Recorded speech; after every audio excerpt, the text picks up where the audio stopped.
अस्सलाम वालेकुम फ्रेंड्स, कैसे हो आप सब। मैं हूँ रूबी और आप हैं इस वक्त मेरे यूट्यूब चैनल नावल्स लैंड पर। चलें शुरू करते हैं आज का नावल माई नी में केनू आखा, नाजिया कंवर नाजी की तहरीर। सब्ज़ मौसम के जर्द परते उजाड़ बस्ती में उड़ रहे हैं, हवाओं से ज़ेरे लब मुखातब हमारी कितनी सज़ा है बाकी। जून की सुलगती दोपहर में बस्सों में धक्के खाकर जिस वक्त पसीने से शरबूर वो घर पहुंची, आगे लोड शीटिंग इसको मुंह चढ़ा रही थी। घर के सेन में बरसों पहले इसके मरहूम दादा अब्बा अपने हाथों से शीशम का पेड़ लगा गए थे। इस वक्त भी शीशम का पेड़ खुद धूप में जलते हुए इस घर के मकीनों को छाँव फराहम कर रहा था। अम्मा और छोटी लाइबा के साथ साथ भाभी भी अपने तीनों नटंग बच्चों के साथ इस पेड़ के नीचे दरी चरपाइयों पर किसी कब्जा ग्रुप की सूरत पर जमान थी। ऊपर टैंकी में पानी खत्म हो चुका था। तारीम का पहले गर्मी से खोलता दिमाग मजीद खोल उठा। इस घर में सुकून नाम की कोई चीज़ नहीं थी। बैग चरपाई पर फेंकते हुए इसने हैंडपम्प बाल्टी भरी और हाथ मुंह धोकर किचन में आ गई। कूलर में ठंडा पानी मौजूद था। 2 गिलास भर का ठंडा पानी अंदर उंडेलने के बाद इसके असाब कदरे पुरसकून हुए थे। हार्ड पार्ट में इसके हिस्से की रोटी मौजूद थी जो अम्मी ने यकीनन बहुत मुश्किल से भाभी के बच्चों से बचा कर रखी हुई थी। करीबी चूल्हे पर धरी हांडी में अरवी का सालन था। इसने ठंडा सालन प्लेट में निकाला और चंद नवाले खाने के बाद रोटी लपेट कर रख दी। भूख ही मर गई थी। अगले चंद मिनटों में वजू करके जोर की नमाज अदा करने के बाद वो गर्मी में ही बिना कपड़े तब्दील किए चरपाई पर डेगी। बोझले साहब को बार बार अगर कोई चीज़ छेड़ रही थी वो सैरिश का तस्वर था। वो सैरिश जो पिछले 5 साल से इसकी दोस्त थी और इसी के साथ प्राइवेट स्कूल में नायती कम उजरत पर जॉब कर रही थी। तहरीम की तरह वो भी औलाद की मारी थी।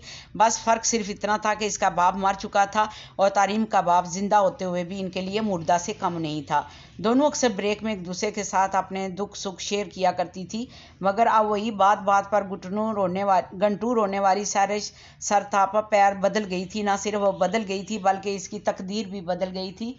इसने बहुत मेहनत की थी, कुछ इसकी जहानत भी काम आई थी, तभी नायती ख़राब हालात के बावजूद इसकी नया पार लग गई थी। 2 माह पहले दुबई से इसके लिए रिश्ता आया था जिसे मामूली छान बटक के बाद कबूल कर लिया गया। चट मंगनी पट ब्याह के मुसादक फौरी शादी रचा कर वो स्कूल छोड़ गई। तहरीम इसकी तकदीर का खेल देकर हक्का बक्का रह गई। भला लड़कियों की किस्मत यूं भी खुल जाती है, इसे यकीन नहीं आ रहा था। शादी के पूरे 3 माह बाद वो स्कूल आई थी अपनी कॉलीग दोस्तों से मिलने और इनका मुंह मीठा कराने, मगर वो जितनी खुश और खूबसूरत लग रही थी तहरीम की नज़रें इसके चेहरे पर गड़ कर रह गई थी। इसने बताया कि इसके शोहर की छुट्टी ख़त्म हो गई है, लिहाजा वो दुबई वापस जा रहे हैं, मगर वो तनहा नहीं जा रहे, इसे भी साथ लेकर जा रहे हैं क्योंकि इनके मियाँ जानी का दिल इसके बगैर अब नहीं लगता। वो लड़की जिसे स्कूल से घर वापसी पर रोटी भी किस्मत से मिलती थी अब दुबई जा रही थी, वो भी अपनी मियाँ जानी के साथ। तारीम इसकी खुशी पख्ती पर जितना भी रश करती कम था, मगर कोई चीज़ थी जिसे इसके अंदर एक अजीब सा तूफान उठा दिया था। इसे यकायक सारी दुनिया से नफरत सी महसूस हुई थी। सैरिश इससे ज़्यादा खूबसूरत नहीं थी, काबिल भी नहीं थी और सबसे बड़ी बात नेक भी नहीं थी। इसने तो कभी भूल कर भी 5 नमाजें बाकायदगी से अदा नहीं की थी। वो फैशन की दिलदादा थी। नायती गुर्बत में भी वो खुद पर तवज्जो देना, खुद बनना संवरना नहीं भूलती थी। शदीद परेशानी में भी इसकी भुएं तरशी रहती थी और हाथ पाँव के नाखून नेल पॉलिश से रंगे रहते थे। फिर भी इसका नसीब खुल गया था और वो भी ऐसा काबिल रश्क के जिसको पता चलता मुंह में उंगलियां दाबता था, मगर अभी एक नामसाहद हालात से लड़ रही थी। नेक पाक खूबसूरत ज़हन होने के बावजूद इसका नसीब नहीं खुल रहा था। अव्वल तो कोई रिश्ता आ ही नहीं रहा था, भूल भटक कर आ जाता तो बाद आके ही ना बढ़ती। वजह इसके हालात थे। इसके बाप ने बुढ़ापे में जब जवान बेटियों के हाथ पीले करने का वक्त था किसी औरत से मशाका लड़ाकर दूसरी शादी कर ली थी और इन लोगों के एहतजाज पर अपनी नई नवेली दुल्हन बीवी को लेकर अलहदा हो गए थे। भाई खुद शादीशुदा मगर प्राइवेट मुलाजम थे। किराए के घर में तूफानी महंगाई के साथ इसके लिए भी सारे कुंबे की कफालत मुश्किल हुई तो तारीम ने तालीम को खैराबाद कहकर BA B.Ed के बाद खुद प्राइवेट स्कूल में नौकरी कर ली। इसकी माँ एक साबर और सादा खातून थी। पिछली उम्र में शोहर की बेहयाई और बेवफाई के रोग ने इन्हें बिस्तर पर डाल दिया था, फिर भी वह अपने बच्चों का ख्याल रखना नहीं भूलती थी। तारीम जब स्कूल लाइफ और कॉलेज लाइफ से गुजर रही थी तो 2-4 लड़कों ने इस पर जाल फेंका था। इसे अपनी मोहब्बत का यकीन दिलाने की कोशिश भी की थी, मगर इसने किसी को गाज नहीं डाली थी।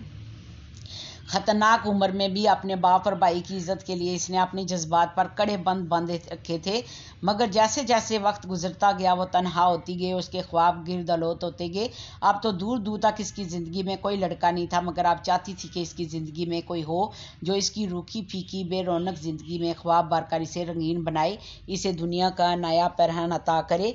उम्र जैसे जैसे जैसे सालों की मसाफत तय करी थी, इसके अंदर का इज़्तिराब बढ़ता जा रहा था। इसे अपनी खूबसूरती और जहानत बेमैनी होती महसूस हो रही थी। अपने अंदर के अज़तराब से तंग आकर इसने एक दोस्त के इसरार पर फेसबुक ज्वाइन की थी और फिर वाकई इसका टाइम अच्छा पास होने लगा था। इसकी फ्रेंड लिस्ट में सिर्फ लड़कियां ऐड थी। इसने किसी लड़के को कभी रिक्वेस्ट नहीं भेजी थी, मगर लड़कों की रिक्वेस्ट ज़रूर इसे मसूल होती। जो कभी तो वो कबूल कर लेती थी, कभी पेंडिंग छोड़ देती थी। मगर इस रास्ते पर भी इसके लिए सुकून ना था ना मंजर। लड़के गपशप और दोस्ती की ऑफर तो करते थे, मगर शादी की तरफ नहीं आते थे। तमाम तर सलाहियतों, जहानत और खूबसूरती के बावजूद वो जैसे किसी की नज़र में ही नहीं आती थी। इसके लिए पूरी दुनिया में जैसे कहीं कोई लड़का ही नहीं था। आंखों पर बाजू रखे अंदर ही अंदर वो रो रही थी जब इसे छोटी लाइबा अंदर कमरे में चली आई और आते ही इसने पक्खे का बटन ऑन कर दिया। लाइट आ गई, अब जो गर्मी में क्यों पड़ी हो, तबीयत तो ठीक है। हूँ बस यूं ही थकन हो रही थी। जल्दी से बाजू आंखों से उठाकर वो उठ बैठी थी। लाइबा इसके करीब ही टिक गई। नमाज पढ़ ली हूँ तुमने? मैंने भी अभी पढ़ी है। सच पूछो तो आज जैसे तुम्हारी वापसी का शिद्दत से इंतज़ार था। लाइबा ने आंखों में अजीब सी खुशी समाते हुए इसके घुटने पर हाथ रख दिया। वह चूंगी, क्यों खैरियत? हूँ खैरियत ही है। खाला नफीसा आई थी आज, वही जो अम्मी की मुंह बोली बहन बनी हुई है। इनकी कोई भाभी हैं जो अपने खूबसूरत जवान भाई के लिए रिश्ता देख रही हैं। खाला ने इन्हें तुम्हारी तस्वीर दिखाई थी जो कि इन्हें बहुत पसंद आई। अब वो बाकायदा रिश्ता लेकर आना चाहती हैं। अम्मी तो सुबह से बेहद खुश हैं क्योंकि लड़का बहुत अच्छा है, समझदार है। सबसे बड़ी बात, इसकी कोई डिमांड नहीं है, हमारे घर के हालात के बारे में भी जानता है। लाइबा नशरियात जारी करने पर आई तो फिर बोलती चलेगी। तारीम का दिल जोर जोर से धड़क उठा। सच? हाँ जी सच। खाला कह रही थी जहेज़ वगैरह की ज़रूरत भी नहीं है। लड़का कहता है अपने ज़ोर बाजू पर अपना घर खुद बनाऊंगा। बस ये कि वो फिर भी ज़्यादा पढ़ा लिखा नहीं है। असल में हालात की वजह से इसे अपनी तालीम अधूरी छोड़नी पड़ी। फिर भी कितना पढ़ा है पता नहीं, शायद मैटर किया हो, लाइबा ने बताया था। और इधर तारीम के ख्वाबों के शहजादे की जैसे बहनाई चली गई हो। नाम क्या है? नदीम। शहजादे के बाजू भी टूट कर गिर गए। काम क्या करता है? फ्रूट की रेहड़ी लगाता है चमन बाजार में। खाला बता रही थी हो सकता है 2 साल में बाहर चला जाए। शहजादे की गर्दन भी टूट कर गिर पड़ी। तारीम के चेहरे पर यकायक सी मायूसी के तासरात फैले हुए थे, जबकि आंखें भर आ गई थी। क्या हुआ? लाइबा जो इसे इश्तियाक से देखते हुए सब बता रही थी, अब अचानक से इसके उतरे हुए चेहरे को देखकर हैरान रह गई। तारीम का सर झुक गया था। तुम्हें ये रिश्ता मेरे काबिल लगता है? लाइबा सच बताना, क्या अपनी पढ़ी लिखी काबिल बहन के लिए एक रेहड़ी वाले का रिश्ता तुम्हारे लिए काबिल कबूल है? वो भी इस सूरत में जब वो पढ़ा लिखा ना हो और इसकी तरक्की के कोई चांस भी ना हो। मान लिया कि भाई चला जाएगा, मगर भाई जानने वाले गरीब लड़के कई साल धक्के खाने के बाद इज़्ज़त और सुकून की ज़िंदगी जीने के काबिल होते हैं। क्या मेरी सारी ज़िंदगी, मेरे ख्वाब यूं ही असरतों की मट्टी तले दफन हो जाएंगे? सर झुकाई झुकाई इसकी आंखें छलकी थी। मैं आम सी लड़की नहीं हूँ लाइबा। मुझे धन दौलत और जेवरात और आसाइशात की हवस नहीं। मैं अपने हालात और मजबूरियों से भी बेखबर नहीं हूँ, मगर ज़िंदगी के हम सफ़र के लिए मेरा एक खाका है, बिल्कुल निमरा अहमद और फ़रत इश्तियाक की कहानियों के हीरो जैसा, नबीला अजीज़ की कहानियों के हीरो जैसा एक मुनफरद शख्स जिसका साथ मुझे मुकम्मल कर दे। मैं अपनी फ्रेंड से जब इसका तारफ़ करवाऊँ तो मुझे शर्मिंदगी ना हो, कोई तरहम से मेरी तरफ ना देखे, ये ना कहे कि तुमने इतना सब्र किया फिर भी तुम्हें ये मिला। एक मामूली शख्स नहीं लाइबा, मुझसे अपने सुनहरी ख्वाबों का टूटना बर्दाश्त नहीं होगा, क्योंकि ख्वाब जब टूट जाएं तो इनकी कर्शियाँ इंसान की रूह में चुभ जाती हैं। मैं ज़ख्मी रूह के साथ कैसे ज़िंदा रहूँगी? वह आप बाकायदा रो रही थी। लाइबा का चेहरा भी उदास पड़ गया था। मैं तुम्हारे जज्बात समझती हूँ बज्जू, मगर ये भी तो देखें कि हमारे हालात हमारे बस में नहीं हैं। क्या है हमारे पास किसी को देने के लिए? और फिर अब्बू की कहानी, जो भी रिश्ता देखने आते हैं तहकीकात ज़रूर करते हैं, तब भी जब इनको अब्बू की कहानी का पता चलता है वो चुपचाप पीछे हट जाते हैं। जिनके बाप ऐसे, उनकी बेटियां मजबूरन समझौता करती हैं। ज़िंदगी से ये भी एक समझौता ही है, विगरना मैं भी जानती हूँ तुम्हारी ख्वाहिशात क्या हैं, मगर तुम खुद देखो, क्या हमारे जैसे घर में निमरा अहमद या नबीला अजीज़ के हीरो जैसे लड़के प्रपोजल भेज सकते हैं? कोई नहीं भेज सकते। क्या कमी है मुझ में? मेरा बाप अगर एक गलत इंसान है तो इसमें मेरा क्या कसूर है? मैं अगर गरीब पैदा हुई हूँ तो मेरा क्या कसूर है? है। वो सैरश भी तो गरीब थी, इनके घर में क्या था, इनके हालात तो हमसे भी ज़्यादा ख़राब है, फिर भी इसको वो मिल गया जो इसने सोचा भी नहीं था। बिल्कुल फ़रहत अश्तियाक के नावल जैसा हीरो शख्स कितने फ़ख्र से वो सारे स्टाफ के सामने इसका तारफ़ करवा रही थी, तारीफ़ें कर रही थी और सब हैरानगी से कंग नए थे, रश से इसका चेहरा देख रहे थे, वाह वाह कर रहे थे। क्या इसके साथ मौजज़ा नहीं हुआ? क्या वो मुझसे ज़्यादा अल्लाह के करीब थी? इसने तो कभी भूल कर नमाज नहीं पढ़ी, सारे वो काम किए जो अल्लाह को नापसंद थे, फिर भी अल्लाह ने इसे नवाज दिया। मैं क्यों नज़र नहीं आती अल्लाह को? क्या मैं इसकी तख्लीक नहीं हूँ? क्या मेरा रब कोई और है? वो जज्बाती हुई थी लाइबा, तरहम से इसे देखती रह गई। हर इंसान का अपना नसीब होता है वजू, कुछ लोगों को दुनिया में सब कुछ मिल जाता है, कुछ के लिए अल्लाह आखिरत में इसका हिस्सा संभाल रखता है। बस करो यार, आखिरत किसने देखी है? मुझे नहीं चाहिए आखिरत में कुछ भी, मेरा दिल बहुत दुखी है, मुझे कुछ भी नहीं चाहिए। बस ऐसा नहीं कहते बजो, अल्लाह नाराज़ होता है, मुझसे राज़ी कौन है? वो चिड़ी थी, लाइबा से देखती रहेगी। नदीम भाई खूबसूरत हैं बजो, फिर मेहनत करते हैं, मेहनत में कोई शर्म कोई बुराई नहीं है। बहरहाल अम्मी को फौरी इनकार मत कीजिएगा, इन्हें दुख होगा। गहरी सांस भरकर डूबते हुए लाइबा ने अपनी बहन को तलकीन की थी। तारीम चुपचाप घुटनों में साथ देकर बैठ गई। अगले रोज़ संडे की छुट्टी के बायस वो घर पर थी। नफीसा खाला नदीम की बहन को घर ले आई। घर के दरो दीवार तो जैसे भी थे, मगर सफाई में उन्होंने अपनी तरफ से कोई कसर नहीं छोड़ी थी। भाभी जैसी भी थी, मगर नंदू के फर्ज से सबको दोष होना इनकी पहली तरजीह थी, लिहाजा वो भी हर काम में पेश थी। तारीम ने माँ के इसरार पर कपड़े बदल लिए थे, मगर ना खुद को संवारा था, ना मेहमानों के पास बैठी थी, ना इसने इनसे कोई बात की थी। इसके चेहरे पर अजीब सी खज़ां छाई हुई थी, जबकि लबों पर मुस्तकिल चुप का कुफल था, जैसे मेहमानों के साथ साथ खुद इसकी माँ और भाभी ने भी महसूस किया था, मगर इसे परवाह नहीं थी। रेडी फरोश नदीम अहमद का रिश्ता इसके लिए होने ना होने के बराबर था। ज़हनी डिस्ट्रप्शन के बायस वो ज़ोर और अशा की नमाज भी ना पढ़ सकी। मौसम में हवस था।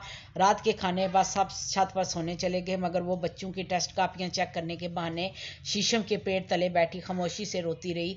कल सैरिश ने जैसे इसके अंदर की सोई दुनिया को दरम बरम करके रख दिया था। सर दर्द हद से बड़ा तो इसने कापियाँ समेट कर बिना नमाज के परवाह किए सेल फोन पर फेसबुक ऑन कर ली। आजकल किसी भी डिप्रेशन में इससे अच्छा दिल बहलाने का जरिया और कोई नहीं था।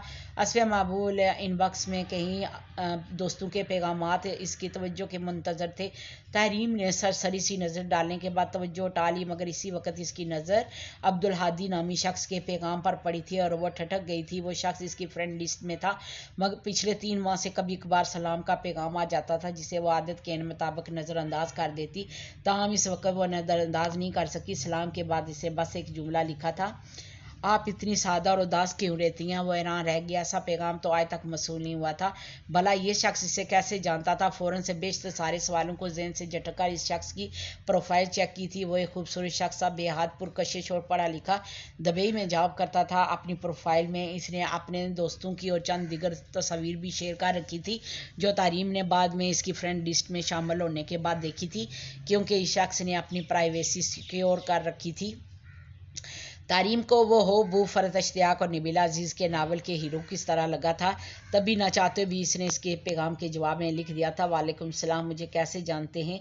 मुखालिफ शख्स तो शायद से जवाब की उम्मीद नहीं थी। तभी मैं 10 मिनट के बाद इसने इसका पैगाम पाकर खुशी का इजहार किया था। शुक्रिया, आपने जवाब तो दिया। मैं अक्सर आपकी पोस्ट और कमेंट्स देखता रहता हूँ। अपनी एक कज़न की वॉल पर बहुत अच्छी एहसास लड़की हैं, आप कहीं शादी वगैरह हुई अभी तक के नहीं? 4 साल हो गए थे इसे फेसबुक ज्वाइन किए, मगर इन 4 सालों में पहला शख्स था जो इसे शादी का पूछ रहा था। तारीम का दिल धड़क उठा। नहीं, क्योंकि अभी तक कोई अच्छा नहीं लगा। वो यूं पूछ रहा था जैसे बरसों की शनासाई हो।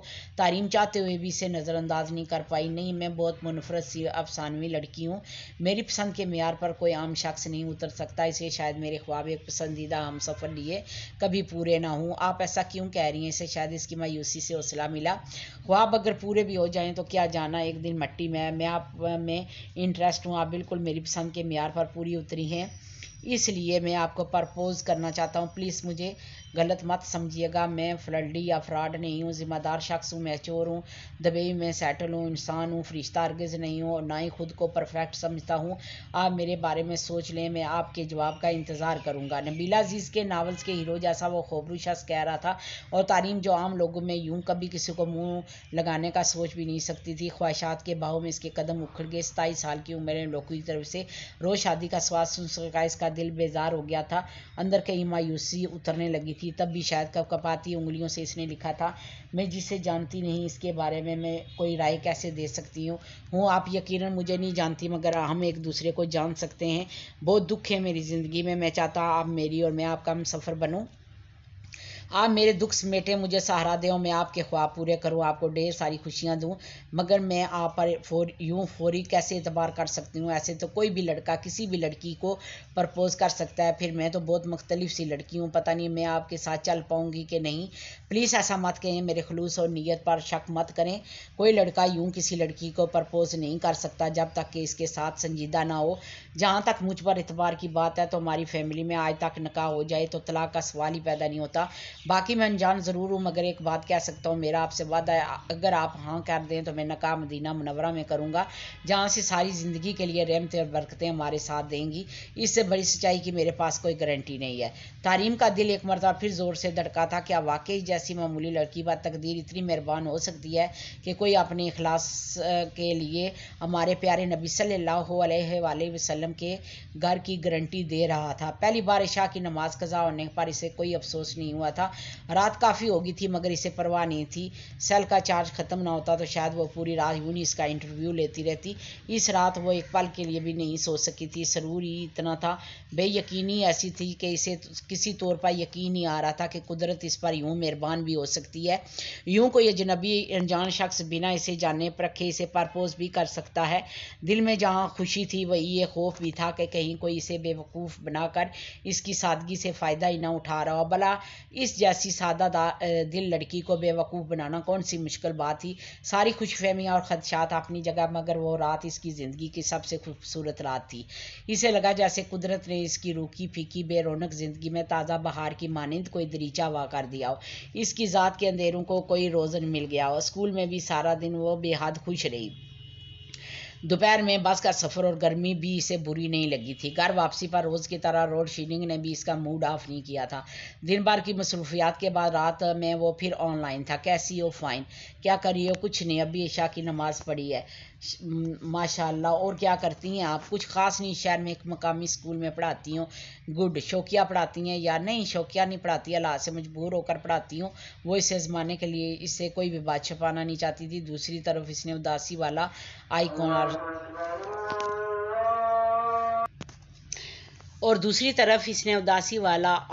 अरसाल कर दिया। क्या हुआ हालात को? क्या अब्बू और भाई नहीं है? नहीं, अब्बू हमारे साथ नहीं रहते, भाई प्राइवेट जॉब करते हैं, इनकी तनख्वाह में सबके अखराजात पूरे नहीं होते।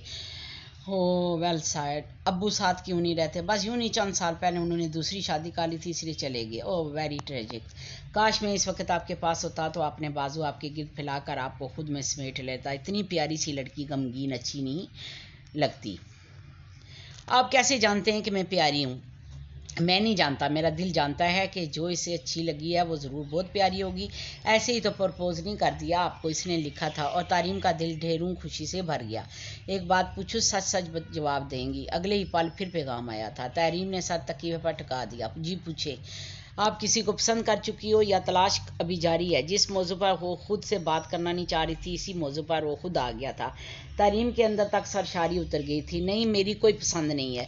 क्यों? बस यूँ नहीं पसंद के मर्द सिर्फ कहानियों में मिलते, हकीकत में नहीं। क्यों? क्या मैं आपकी पसंद के मेयार पर पूरा नहीं उतरता? आप मेरी बात करें ना प्लीज़। मैं आपको कैसा लगा? पता नहीं, आप मेरी फ्रेंड लिस्ट में नहीं है, शायद इसलिए आपकी प्रोफाइल नहीं देख सकती। ओके, मैं आपको ऐड करता हूँ। प्लीज़ आप मेरी प्रोफाइल देखें। मैं काम की मसरूफियात की वजह से सोशल मीडिया ज़्यादा इस्तेमाल नहीं करता, मगर आपके लिए फ़ेसबुक पर आता हूँ वक्त निकाल के। इस शख्स ने फिर इसे मुतबर कर दिया। तारीम के लब मुस्कुरा दिए। शुक्रिया, मैं देखती हूँ। ठीक है, मैं अपने लिए आपकी राय का इंतज़ार कर रहा हूँ। फ़ौरन इसका जवाब आ गया। तारीम ने इसकी रिक्वेस्ट कबूल कर ली। अगले 5 मिनट में इसकी सारी तस्वीर देख ली। कैसा लगा मैं आपको? कुछ ही देर बाद इसने पूछा। तारीम ने करवट बदल ली। इसकी माँ इसके बराबर में सो रही थी। दूसरी तरफ लाइबा का बिस्तर था, वो दरमियान में लेटी थी। भाभी और भाई नीचे सेन में सोते थे। तभी एक नज़र अपनी सोई माँ पर डालने के बाद इसने लिखा था, बहुत अच्छे, अल्लाह नज़रबद से बचाए। शुक्रिया। आप सोच भी नहीं सकती कि आपके अल्फाज मेरे लिए कितने कीमती हैं। शुक्रिया की कोई बात नहीं। क्या मैं आपकी फ़ैमिली के बारे में कुछ पूछ सकती हूँ? हाँ, क्यों नहीं। क्या जानना चाहती हैं आप मेरी फ़ैमिली के बारे में? कौन कौन है आपकी फ़ैमिली में बाकी जो आप बताना चाहे। मैं सबसे छोटा हूँ अपनी फैमिली में, 2 भाई और 2 बहनें मज़ीद हैं। एक भाई और एक बहन शादीशुदा हैं, दूसरे का भी मूड नहीं। अम्मी की चंद साल कबल डेथ हो चुकी है, अब्बू ज़िंदा है। अब आप बताएं आपकी फैमिली में कौन कौन है? मेरी अम्मी, एक भाई हैं जो शादीशुदा हैं, एक छोटी बहन है जो पढ़ रही है। भाई क्या करते हैं प्राइवेट जॉब के अलावा? कुछ नहीं, बस जॉब भी करते हैं। किधर फिर क्या सोचा आपने मुझसे शादी के लिए? कुछ नहीं। आप मुझसे शादी करना क्यों चाहते हैं? दिल में जो खदशात थे वो ज़ुबान पर लाना चाहती थी, तब भी दूसरी तरफ से जवाब आ गया, क्योंकि कोई ख़ास वजह नहीं, ये मेरा फ़ैसला है। शादी तो एक ना एक दिन करनी है, लेकिन मेरे लिए आप बेस्ट हैं। मैं अपनी बीवी की हैसियत से आप जैसी लड़की ही चाहता हूँ। सादा सी उदास एक गरीब मुखलस लड़की जो हमेशा मेरे साथ वफा करे, ज़िंदगी के अच्छे बुरे दिनों में कभी मेरा साथ ना छोड़ जाए। फ़ैसला तो आपने करना है, मगर सोचिएगा ज़रूर कि मेरे अब्बू, आप और आपकी अम्मी मिलकर मदीना जाएंगे और निकाह कर लेंगे। वहाँ मेरे दोस्त रहते हैं, मेरी फैमिली और कुछ रिश्तेदार भी हैं। कुछ दिन वहाँ इनके पास क़याम करेंगे, फिर मस्जिद नबी सल्लल्लाहु अलैहि वसल्लम के सेन में इंशाअल्लाह हमारा निकाह होगा। इसने जो कभी ख्वाब में भी नहीं सोचा था वो हकीकत में हो रहा था, मगर इसे यकीन नहीं आ रहा था। अभी कल तक वो सैरिश के नसीब पर रश्क कर रही थी और अब अपने नसीब पर रश्क आ रहा है। क्या वो इस काबिल थी कि मदीना मुनव्वरा और मक्का मुअज़्ज़मा जा सकती? कैसी बेयकीनी थी। ठीक है, मैं अपनी अम्मी से बात करके बताऊंगी, मगर इससे पहले कि मैं आपको लाइव देखना चाहती हूँ। कोई मसला नहीं। क्या आप स्काइप इस्तेमाल करती हैं? नहीं, मेरे पास नहीं है। कोई बात नहीं, मैं 2 माह में पाकिस्तान आ रहा हूँ, आप मुझसे मिल भी सकती हैं, मुझे देख भी सकती हैं, मगर जब तक मैं पाकिस्तान नहीं आना, आपको कसम है खुद को मेरी अमानत समझना। मैं किसी तौर भी आपको खोने का तसव्वुर नहीं कर सकता। कितनी बेकरारी थी इसके एक एक लफ्ज़ में। वो खुशी से झूम उठी, इसकी दवाएं रायगा नहीं गई थी। तकदीर को आखिर इस पर रहम आ गया था, तभी इसने मुस्कुराहट वाला आइकन अरसा कर दिया। एक सवाल पूछूं आपसे, अगर सच सच बता दें। इसके आइकन के जवाब में अगला पैगाम आया था। तारीम ने लिख दिया, जी पूछें कि आपको रोमांस अच्छा लगता है? हूँ, मगर आप तो शक्ल से रोमांटिक नहीं लगते। बंदा शक्ल से नहीं जज्बात से रोमांटिक होता है, मैं अब वह रोमांटिक हूँ। बर्दाश्त कर लेंगी मुझे? तारीम को इससे ऐसे जवाब की उम्मीद नहीं थी, तभी वो सटपटा गई। मुझे आप मशकूक लगते हैं, प्लीज़ मेरे जज्बात का खून मत करें। आपको अपनाने का फ़ैसला मेरा अपना है। आप रिजेक्ट कर सकती हैं, मगर मेरे खलूस पर शक मत करें, क्योंकि मैं समझता हूँ आप ज़िंदगी में कभी मुझे अकेला नहीं छोड़ेंगी। वो हार्ट हुआ। तारीम घबरा गई। सॉरी अगर आपको बुरा लगा। आप बताएं पाकिस्तान कब आ रहे हैं? जब आप बुलाएं। हुक्म करेंगी तो अभी उड़ के आ जाऊँगा। मुखालिफ का मूड फ्रेश था। तारीम फिर लाजवाब हो गया। अच्छा प्लीज़ अपनी 3-4 तस्वीर तो अरसाल करें, मैं घर वालों को दिखानी है। इसकी खामोशी के जवाब में अब्दुल आदी की तरफ से फरमाइश आ गई। तारीम ने लिख दिया, सॉरी अभी मेरे पास तस्वीर नहीं है। वैसे भी जब तक मैं आपको अच्छी तरह जान नहीं लेती तस्वीर अरसाल नहीं कर सकती, क्योंकि आपको अभी भी मुझ पर यकीन नहीं। मैंने मक्का और मदीना का हवाला दिया। क्या कहेंगी आप ऐसे आदमी के बारे में जो आपको मदीना में निकाह की गारंटी दे रहा है? क्या वो आपको देखने का हक भी नहीं रखता? मैं जिसे अपनी ज़िंदगी में अपनी बीवी बनाने जा रहा हूँ, क्या मेरा इतना सा भी हक नहीं कि इसका चेहरा देख सकूँ? हक है, मगर अभी निकाह हुआ तो नहीं है ना। मैं अभी आप मेरे लिए अजनबी हैं। अभी मैं कैसे आपको अपनी तस्वीर दिखा सकूँ? ठीक है, मत दिखाएं, मगर मैं एक बात कहूँगा, शक इंसान की ज़िंदगी को तबाह कर देता है। ज़िंदगी में लोगों पर यकीन करना सीखें, नहीं तो आप ज़िंदगी में हमेशा कहेंगी मैंने इसे शक की आंधी में खो दिया। जिसे पाया ही नहीं, इसे खोना कैसा? मुझे आपके खलूस पर कोई शक नहीं, मगर आप तो पहले ही मरहले पर आर पसाई अख्तियार कर गए। ज़िंदगी का सफ़र तो अभी बहुत लंबा है। इसने फौरी लिखा था, मगर वो ऑफलाइन हो चुका था। तारीम के अंदर तक इस तरह बिखर गया। इसका दिल अजीब से एहसास का शिकार हो रहा था। पता नहीं वो किसके हाथों बेवकूफ़ बन रही थी, या वाकई तकदीर ने इसकी ज़िंदगी में कोई नया दरीचा खोल दिया था। रात के 2 बज रहे थे। वो काफ़ी देर अब्दुल हादी की तरफ से पैगाम की मुंतज़र रही, फिर सो गई। अगले रोज़ इसकी बेकली और उदासी अरूज पर थी। स्कूल में भी चुपचाप रही। घर वापसी पर अपनी माँ को नफीसा खाला के साथ मसरूफ़ पाकर इसने लाइबा को सारी बात बता दी। हूँ तो ये बात है, फिर आप क्या चाहती हैं तुम? मैं करूं अम्मी से बात? सारी बात सुनकर लाइबा ने इससे पूछा था। वो उंगलियां चटका कर रह गई। मेरी तो कुछ समझ में नहीं आ रहा लाइबा। फेसबुक ज़्यादातर लोग फ्रॉड होते हैं, समझ में नहीं आता इस पर इतबार करूं या ना करूं।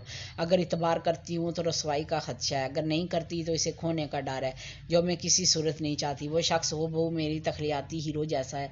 अगर मैं अपनी नदानी में से खो दिया तो खुद को कभी माफ़ नहीं कर सकूँगी। अगर ऐसी बात है तुम इसे तस्वीर भेज दो, ज़्यादा से ज़्यादा क्या कर सकता है वो? यही तो मैं सोच रही हूँ क्या पता वो सच कह रहा हो, क्या पता साइरस की तरह मेरी नसीब के ताले भी खुल जाए। हूँ अल्लाह करे ऐसा ही हो। खाना लाऊं तुम्हारे लिए? नहीं, अभी भूख नहीं है। तुम बताओ ये खाला नफीसा इस वक्त क्या करने आई है? वुजू के लिए जाते जाते इसने रुक कर पूछा था। लाइबा इसे बताने ले। करना क्या? वही रिश्ते वाली बात के लिए आई हैं। बता रही थी नदीम भाई ने कहीं तुम्हें स्कूल आते जाते देखा है, इनको तुम अच्छी लगी हो इसलिए उन्होंने अपनी बहन को भेजा है। अम्मी ने रात मुझसे कहा कि मैं तुम्हारी राय लूँ क्योंकि नदीम भाई ने बहुत पसंद आए। वैसे भी पूरा शहर इनके अखलाक और किरदार की गवाही देता। वो किसी तौर इतने अच्छे रिश्ते से दस्तबरदार नहीं होना चाहिए, मगर अब मैं सोच रही हूँ कि इन्हें क्या जवाब दूँ। तुम तो पटरी बदले खड़ी हो। क्या करूं यार, मेरा दिल नहीं मानता किसी मामूली से शख्स के लिए। अगर ऐसे ही किसी शख्स से शादी करनी होती तो कब की का लेती, इतना सब्र करती। अच्छा मैं दुआ करूंगी अल्लाह तुम्हारे हक में बेहतर करे, तुम टेंशन ना लो प्लीज़। कमरे से निकलते निकलते लाइबा ने इसके कंधे पर हाथ रख कर इसे तसल्ली दी। वो पीके से अंदाज में मुस्करा कर असबात में सर हिला गई। अल्लाह और अल्लाह के प्यारे रसूल सल्लल्लाहु अलैहि वसल्लम का फरमान है, 3 दिन से ज़्यादा अपने मुसलमान भाई से कथा तलक जायज़ नहीं।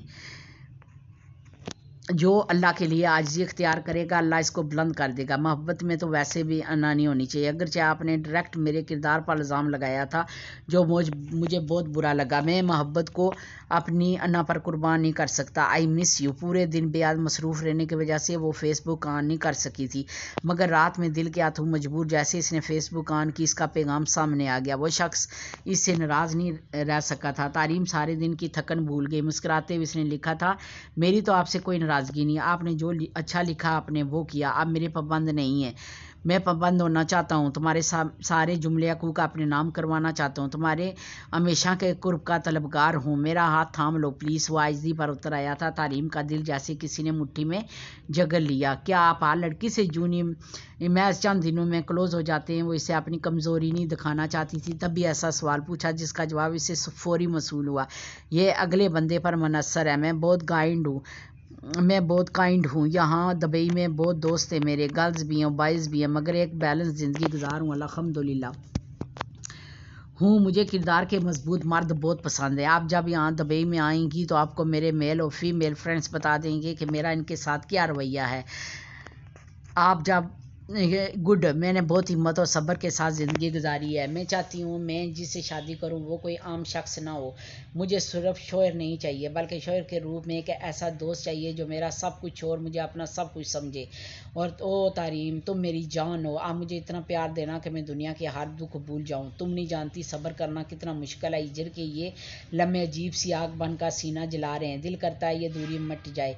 दिल पसलियाँ तोड़कर कैसे बाहर आता है, इसे ये लम्हे पता चला। सिर्फ एक लम्हे में इसकी थैलियाँ पसीने से भीग गई थी। वो शख्स ज़रूर से ज़्यादा रोमांटिक साबित हो रहा था। बस पुलिस, लगता है आप पर दुबई के बेबाक माहौल का कुछ ज़्यादा ही असर हो रहा है। खपकाती उंगलियां और धड़कते दिल के साथ इसने लिखा था। जवाब भी फौरी आ गया था, नहीं यार, यहाँ पाकिस्तान से ज़्यादा अच्छे मुसलमान रहते हैं। जिसने गुनाह करना है वो दुबई का मोहताज नहीं। पाकिस्तान में दुबई से शराब पी जाती है, जना होता है, कत्ल होते हैं। ठीक है, आप अपने घर वालों को कब भेज रहे हैं हमारे घर? वो फ़ौरन मतलब की बात पर आ गई थी। पहले आप मुझे जान लें, समझ लें, फिर डायरेक्ट फैमिली को इन्वॉल्व करेंगे। बल्कि आप लोग हमारे घर आ जाना या हम आ जाएंगे आपके यहाँ, लेकिन इससे पहले प्लीज़ आप मुझे अपनी 2-3 तस्वीर अरसाल करें। आखिर मैंने फैमिली को भी दिखानी है कि नहीं। आप यहाँ बैठ कर क्या कहूँ इनको कि लड़की पसंद किया, मगर ऐसी लड़की जिसे मैंने भी अभी खुद देखा नहीं। घूम फिर कर फिर तस्वीर पर आ गई थी। तारीम ने इस बार हमाकत किए बगैर तस्वीर अरसाल कर दी। ओ मेरी जान, आप तो बिल्कुल बठानी लगती हो। काश मैं इस वक्त आपके पास होता। काश फ़ौरन से इसका तारीफ़ी पैगाम वसूल हो गया। तारीम का सैरों खून बढ़ गया। इस रात फिर वो इशा की नमाज़ नहीं पढ़ सकी। पढ़ती भी कैसे? अब्दुल हादी के पैगामात ने इसे नमाज़ पढ़ने का मौका ही नहीं दिया, मगर मसरूर थी कि अब इसे नमाज़ पढ़ने पर ज़्यादा अफसोस नहीं होता था। आखिर इसकी दुआएं मुस्तजाब हो गई थी। इसके ख्वाब ताबीर पाने जा रहे थे। मौसम बदल रहा था। 2 माह कैसे और कब गुजर गए पता ही नहीं चला। ख्वाहिशात के समुद्र में कदम उखड़ने के बाद तारीम हर नई मौज के साथ बहती चली गई। अब्दुल हादी में सिर्फ रोमानवी नहीं था, इस बात का पता इसे इस वक्त लगा जब इसने इसके साथ अपना सेल नंबर शेयर किया। दुबई से पाकिस्तान कॉल इसके लिए जैसे कोई मसला ही नहीं थी। इसका लहजा बेहद गंभीर और मजबूत होता था, इतना गंभीर और मजबूत कि तारीम समझदार होने के बावजूद खुद को जज्बात के बहाव में बहने से ना रोक पाती। फजर और इशा की नमाज़ पढ़ना तो मुमकिन ही रहा था, मगर इसमें भी सुरूर था। वो कोई ऐसी हमाकत नहीं करना चाहती थी कि इसके ख्वाबों का शहज़ादा इससे नाराज़ होकर इसे छोड़ देता। फिर इसे खुद भी रोमानियत पसंद थी। वो खुद भी यही चाहती थी कि जब अब्दुल हादी से बात करे तो फिर सारी हदें पार लग जाए। अम्मा को नदीम पसंद था, मगर तारीम की खुशी और ज़िद से मजबूर होकर उन्हें नफीसा खाला को दबे लफ्ज़ों में इनकार कर दिया। अब्दुल हादी ने अगरचे अब तक इसे ना अपने इलाके का बताया था, ना फैमिली के दिगर अफराद का, ताहम इसने पाकिस्तान आने की तारीख क्लियर कर दी थी। तारीम ने इससे कहा कि वह निकाह पाकिस्तान में ही करेगी। ताहम निकाह के बाद अब्दुल हादी की ज़ौजियत में वो सिर्फ मक्का मुअज़्ज़मा और मदीना मुनव्वरा जाना चाहेगी। अब्दुल हादी ने कोई इतराज़ नहीं किया। वह तारीम के डर और शक से बाखूबी वाकिफ़ था। अवाइल सर्दियों के दिन थे जब वो पाकिस्तान आया था। तारीम को जैसे इसके आने की खबर मिली वो झूम उठी। पाकिस्तान एयरपोर्ट पर पहुंचने के बाद इसने सबसे पहले कॉल इसी की मिलाई थी। कैसी हो मेरी जान? मैं ठीक हूँ, आप कैसी हो? कैसा हो सकता हूँ जब तक अपनी जान को करीब से ना देख लूँ, महसूस ना कर लूँ? खुद ही बताओ भला कैसा हो सकता हूँ? इसकी बेकरारी और आंच देते लहजे के खुमार में पाकिस्तान पहुंचकर भी कोई फ़र्क नहीं आया था। तारीम का जिस्म फिर मोम की तरह पिघलने लगा। खुदा का नाम लें, आप तो पाकिस्तान आ गए, आप तो होश कर लें ज़रा। नहीं, मेरी मोहब्बत की शिद्दत में कभी कमी नहीं पाओगी तुम। आदि प्लीज़। क्या प्लीज़ यार, होने वाला शोर हूँ तुम्हारा। तुमसे ये सारी बातें नहीं करूँगा तो किससे करूँगा? मेरा और है ही कौन दुनिया में तुम्हारे सिवा? एक पल में वो जज्बाती हो गया था। तारीम का दिल जगड़ने लगा। ऐसा मत कहो प्लीज़, तुम्हारे अब्बू हैं, भाई हैं, भाभी बहनें हैं, मेरी अम्मी भी तो तुम्हारी अम्मी हैं, फिर खुद को अकेला क्यों समझती हो तुम? मेरा कोई नहीं है तारीम, अम्मा के साथ सारे रिश्ते मर गए मेरे लिए। मैं अकेला तुम्हारे घर आऊँगा, तुम्हारा हाथ मांगने, फिर शादी की तारीख लेने अब्बू आएंगे, बस मेरा और कोई नहीं है। मैंने और किसी को इस मामले में शामिल नहीं करना। वो जज्बाती हुआ। तारीम परेशान होगी। आई एम सॉरी आदि, मैंने आपको हर्ट किया, मुझे किसी से कोई मतलब, मुझे तो आप के साथ ज़िंदगी गुजारनी है। प्लीज़ आप दुखी मत हूँ। मैं दुखी नहीं हूँ मेरी जान, आप क्यों दुखी हूँगा? अब तो अल्लाह ने मुझे मेरी मंजिल अता कर दिया, ज़िंदगी का मकसद दे दिया, आप दुखी नहीं होना। मैंने बस तुम अपना ख्याल रखना, मैं आ रहा हूँ सुबह तुम्हारे घर। फ़ौरन ही संभल कर इसने कहा था। लाइन डिस्कनेक्ट कर दी थी। अगला दिन तारीम उसके घर वालों के लिए ईद का दिन था। अब्दुल हादी तस्वीरों में जितना खूबसूरत दिखाई देता दर हकीकत में कहीं ज़्यादा खूबसूरत था। बेहद साफ़ सुथरा, नफीस। इसकी पर्सनालिटी गज़ब की पर्सनालिटी थी। इस वक्त सफ़ेद शलवार सूट में मलबूस वो इसके घर के कच्चे सेन में बैठा था। तारीम के हाथ पाँव फूल रहे थे। वो ब्लैक कीमती जूतों में कैद इसके शफाफ दोदिया पाँव को देख रही थी। इसे समझ नहीं आ रही थी कि इसके कपड़ों का रंग ज़्यादा सफ़ेद है या इसके जिस्म का। अजीब सी सरशारी और बेयकीनी थी। क्या वाकई वो इतनी खुश नसीब थी कि इसे इस जैसा हम सफ़र मिलता? भाभी और लाइबा की खुशी का भी कोई ठिकाना नहीं था। वो तारीम की तरफ खासी रिश्क भरी ताइशी निगाहों से देख रही थी। जैसे जैसे इसकी नज़रें इसकी तरफ उठती थी, तारीम की गर्दन मज़ीद ऊंची हो जाती। वो इतनी सी कहानी तो होती है लड़कियों की। स्कूल कॉलेज में सखियों ने अपनी आरफी उल्फत के चटखारेदार किस्से सुनाए तो फट से दिल में ख्वाहिश पैदा होगी कि कोई हमें भी टूट कर चाहे। उम्र थोड़ी सी ज़्यादा होने पर किसी ने शादी का सवाल पूछा तो ख्वामखा शर्मिंदगी और ख़ुद पर तरस आने लगे। ज़िंदगी के किसी मोड़ पर कोई अच्छा शख्स मिल जाए तो सबके सामने उतराना गोया फ़र्ज़ हो जाए, जैसे कि टोका पहाड़ सर कर लिया गया हो, केटू पहाड़ सर का लिया गया हो। तारीम की फीलिंग्स भी इस वक्त कुछ ऐसी ही थी। इसका बस ना चलता कि वह हवाओं में उड़े और खूब ऊंचे ऊंचे कहके लगाए। अब्दुल हादी इसकी माँ से शादी की बात कर रहा था। इसने साबित कर दिया कि वो फ्रॉड नहीं। इसकी ज़ात के लिए तारीम के दिल में जन्म लेने वाले सारे खदशात बेबुनियाद हैं। वह ना सिर्फ तारीम के लिए बेहद कीमती तोहफ़ा लाया था, बल्कि इसकी माँ, भाभी, बच्चों, भाई और लाइबा के लिए भी पेश कीमती तोहफ़ा लाया था। तभी किसी के पाँव ज़मीन पर नहीं लग रहे थे, मगर इसकी माँ ज़्यादा खुश नहीं थी। इसने अपनी बेटी की खुशी के लिए घर आए शख्स की इज्जत तो दी थी, मगर वो अपनायत ना दे सकी थी जो उन्होंने नदीम को दी थी। वो नदीम जो इनका देखा वाला, इसी शहर का रहने वाला आम सा मगर शरीफ लड़का था, जिसकी हैसियत इन जैसी ही थी। अब्दुल हादी का देखा वाला नहीं था। वो इसके सामने खुद को बहुत मामूली तस्वर कर रही थी। यही वजह थी कि रात में जब वो कहीं घंटे वहाँ गुजार कर वापस गया तो उन्होंने तारीम को अपने सामने बैठा लिया। क्या बात है अम्मी, क्या आपको हादी अच्छा नहीं लगा? तारीम परेशान थी। उन्होंने नफ़ी में सारा लाया। नहीं, इसमें अच्छा ना लगने वाली कोई बात नहीं, बहुत खूबसूरत और नफीस शख्स है, मगर जाने क्यों मेरा दिल नहीं मान रहा। मैंने कभी सोचा ही नहीं था कि यहाँ तुम्हारी शादी एक कती अनजान शख्स के साथ करके तुम्हें खुद से इतनी दूर भेजूंगी। अम्मी, वो अनजान नहीं है, में हर लिहाज से जांचा परखाया इसे। इसमें आजकल के आम लड़कों जैसी कोई बात नहीं। आप देखें क्या हादी जैसे परफेक्ट मर्द को लड़कियों की कमी हो सकती है? नहीं ना। इसका हाथ थामने के लिए तो कोई भी लड़की अपनी जान देने को तैयार हो सकती है। जिस मुल्क में वो रहता है वहाँ लड़कियाँ शायद की मक्खियों की तरह चिमटती फिरती हैं, गले का हार बनती हैं, मगर इसे ऐसी लड़कियाँ पसंद नहीं है, इसलिए तो वो पाकिस्तान आया। वो सब ठीक है, मगर इस रिश्ते में अपने घर वालों को मुलव्वस क्यों नहीं कर रहा? हम ऐसे बिना तसल्ली किए आंखें बंद करके तो अपनी बेटी नहीं दे सकते ना। वो माँ थी और उनके अपने खदशात थे। उफ अम्मी, आप ये सोचे हमारे पास क्या है जो कोई हमारे साथ फ्रॉड करेगा? इसने मांगा क्या हमसे? जहेज तक के लिए साफ इनकार कर दिया। जितनी देर हमारे घर बैठा रहे एक बार भी नज़र उठाकर भाभी या लाइबा की तरफ नहीं देखा। आप प्लीज़ अपने दिल को फजूल में मुँह में मत डालें। अगर तकदीर ने हमारे दिन बदलने का फैसला कर ही लिया है तो आप भी थोड़ा सा दिल बड़ा करें। ज़िंदगी में ऐसे लोग बार बार नहीं मिलते, ना ही तकदीरियों पर किसी मेहरबान होती हैं। यहाँ तक कि इसके घर वालों की बात है तो हर फैमिली में मुख्तलिफ इश्यूज़ होते हैं। हमें क्या पता इसकी फैमिली ने इसके साथ क्या किया है जो वो इतना डिस्टर्ब हो जाता है इनको लेकर। जो भी हो, आखिर वो इसके खून के रिश्ते हैं। ऐसे मौक़ों पर जितने भी लड़ाई झगड़े हो, इंसान अपने खून के रिश्तों से नहीं कट सकता। फिर हमें क्या पता वो सच भी बोल रहा है या नहीं। ये भी तो हो सकता है वो पहले से शादीशुदा और तुम्हें धोखा दे रहा हो। अम्मी प्लीज़, मैं आदि के लिए ऐसी कोई फजूल बात बर्दाश्त नहीं कर सकती। जिस तरह मैंने इसे जाना वो एक बेहतरीन अजीम इंसान है। मैं कोई आसमान से उतरी हूर परी नहीं हूँ जो वो सारी दुनिया की लड़कियों को छोड़कर सिर्फ मुझे ही बेवकूफ़ बनाएगा। इसके लिए हूर परी नहीं होगी, मेरे लिए हो। मैं अपनी बच्ची को एक कतई अनजान शख्स पर भरोसा करके अपनी आंखों से इतने दूर नहीं भेज सकती। तुम लोगों के सिवा मुझे दुखियारी माँ के पास है ही क्या? अल्लाह जाने वहाँ ले जाकर क्या सलूक करे वो तुम्हारे साथ। मैं इधर बैठी क्या कर सकूँगी? आए रोज़ हज़ारों वाक़यात होते हैं। वैसे भी मेरा दिल मुतमईन नहीं। अम्मी प्लीज़, क्या मसला है आपके साथ? मेरी ज़िंदगी है, जब मैं खुश हूँ तो आपको क्या मसला है? तुम नादान हो, कम उम्र हो, तुमने अभी दुनिया नहीं देखी, मैंने देखी है। मुझे दुनिया नहीं देखनी, मुझे बस इस शख्स से शादी करनी है, हर सूरत हर हाल में। अगर आपको मंजूर नहीं तो मैं कसम खा कर कहती हूँ अम्मी मैं सारी ज़िंदगी किसी और के साथ शादी नहीं करूँगी। रो कर गुस्से से कहती वो फ़ौरन कमरे से उठ गई। पीछे इसकी माँ बेबस बेचैन नगाहों से इसकी पुश्त देखती रह गई। तारीम के भाई ने अपनी माँ की इल्तिजा पर एक दोस्त के तरले करके इसे अब्दुल हादी का अता पता मालूम करवाया था। वो जिस घर में रहता था इसकी शान और शौकत बाहर से देखने वाले को मरहूब कर देती थी। आसपास के लोगों के मुताबिक वो बहुत कम पाकिस्तान आता था और अपने काम से काम रखता था। घर में इसके अलावा इसके वालिद मुलाजमी रहते थे जिनके राय में वो एक अच्छा इंसान था।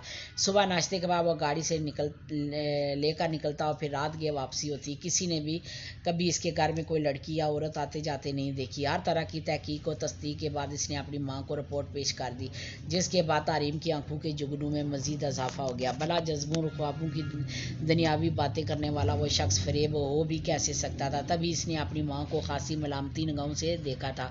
इसकी नज़र में आजकल की माएँ तो खुद अपनी लड़कियों की ऐसी खूबसूरत अमीर लड़कों के साथ मेल मुलाकात करवाती हैं ताकि इनकी बेटियां राज करें। लेकिन एक इसकी माँ थी, पक्की पकाई फसल काटने पर भी इन्हें खदशात लागते।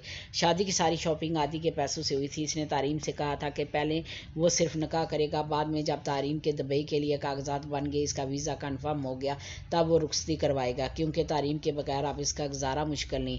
तारीम ने हामी बांध ली। फिर इसके किसी फैसले से इख्तलाफ नहीं था। आदि के बकूल इसे खूबसूरत पाकिस्तानी समझदार बावफा बाशऊर लड़की की तलाश थी जो अपनी मोहब्बत से इसकी ज़ात के सारे खला पूर कर दे, ज़िंदगी में कभी इसे तना छोड़ कर ना जाए। और तारीम ऐसी लड़की के मेयार पर पूरी उतरी थी। वो खुद पर अश्क क्यों न करती। अवाइल सर्दियों के दिन थे जब इसका निकाह अब्दुल हादी के साथ हो गया था। हादी की फैमिली से इसके बुजुर्ग वालिद और छोटा भाई आया था। कोई खातून नहीं आई थी, मगर तारीम को कोई परवाह नहीं थी। ब्राउन सूट में मलबूस अब्दुल हादी इतना खूबसूरत लग रहा था कि जितना वह अपने नसीब पर रश करती कम था। निकाह के बाद इसके सारे खदशात दम तोड़ गए। जो फ्रॉड करते हैं वह अपना नाम कभी नहीं देते, मगर अब्दुल हादी ने अपना नाम दे दिया। वो जितना भी रब का शुक्र अदा करती जश्न मनाती कम था। निकाह के बाद अब्दुल हादी की वरफदगियाँ मजीद बढ़ी थी। वो इतनी बेबाक गुफ्तगू करता कि तारीम पास खड़ी खड़ी पानी पानी हो जाती। अब इसकी सैरिश की जेलसी नहीं थी, क्योंकि इसे सैरिश से बढ़कर मिला था। एक फरेबी नेटवर्क ने एक परफेक्ट शख्स से मिला दिया था। वह हवाओं में ना उड़ती तो क्या करती।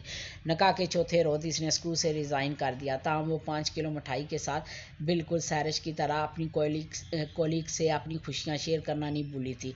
सैरज की तरह सब इसे भी सताइशी नज़रों से देख रहे थे और इनकी नज़रों में कैसी कैसी हसरतें और इश्क था, ये सिर्फ तारीम महसूस कर सकती थी। तभी इसके कह के रुकने का नाम नहीं ले रहे थे। आदि की दिन रात की कोशिशों से तारीम का वीज़ा जल्दी लग गया था, लिहाजा शादी की तारीख भी साथ ही तय होगी। ताहम शादी से पहले आदि ने इसके भाई को जॉब छुड़वाकर एक दरमियाने दर्जे के कपड़े की दुकान करवा दी थी, जिससे तारीम के कद में तो इजाफा हुआ ही है, साथ इसकी भाभी और भाई भी आदि के गुन गाने लगे। दिसंबर की 4 तारीख को तारीम की रुखसती होगी। इसकी माँ इसकी गाड़ी में बैठने तक दहलीज पर खड़ी चुपचाप रोती रही थी, अपने दिल की तमाम तर बेचैनी और जुदाई के दर्द के साथ। ताहम तारीम ने वो दर्द महसूस नहीं किया था, इसलिए सितारों से आगे जहाँ और भी वाला मामला था, माँ के घर से रुखसत होकर वो सीधी एयरपोर्ट आई थी, जहां अब्दुल हादी का बाप भी इसके साथ दुबई जा रहा था। हादी की तरह तारीम को वो भी बहुत नाइस इंसान लगे थे। ब्याज सुलझे हुए मशफ़क़ बाप, इसे बेसाख्ता अपना बाप याद आया और साथ ही आंखें आंसू से भर आई। जहाज़ में अब्दुल हादी के बराबर आरामदेह सीट पर बैठते हुए इसने अपना सर हादी के कंधों पर टिका दिया था, जिस पर इसने फ़ौरन इसकी तरफ झुकते हुए बिना किसी के परवाह की इसकी पेशानी चूम ली।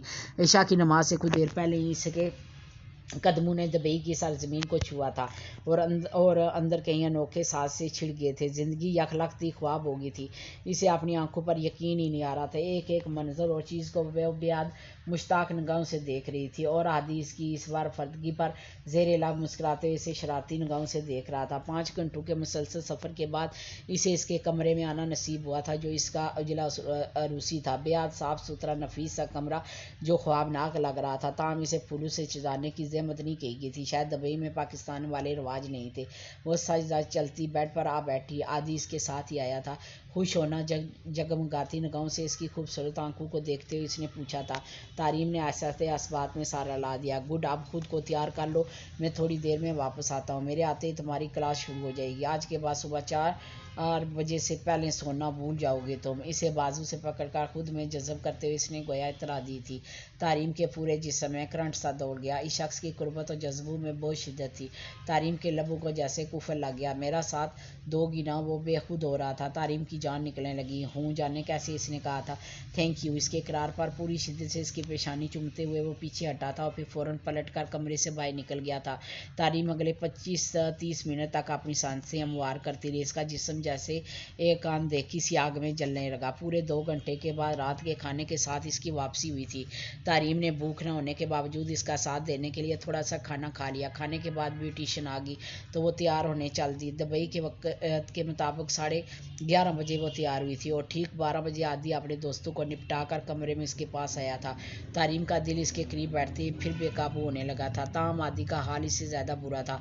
वो तो इसे दुल्हन के रूप में अपने सामने देखकर गोया पलकें झपकाना ही भूल गया था। तभी इसके दोनों हाथों को अपनी मजबूत गिरफ्त में लेकर शिद्दत से दबाते हुए इसने ख्वाबनाक लहजे में इसे पूछा था, तारीम तुम वाकई इतनी खूबसूरत हो या मुझे लग रही हो? कहीं भी कोई ख्वाब तो नहीं देख रहा?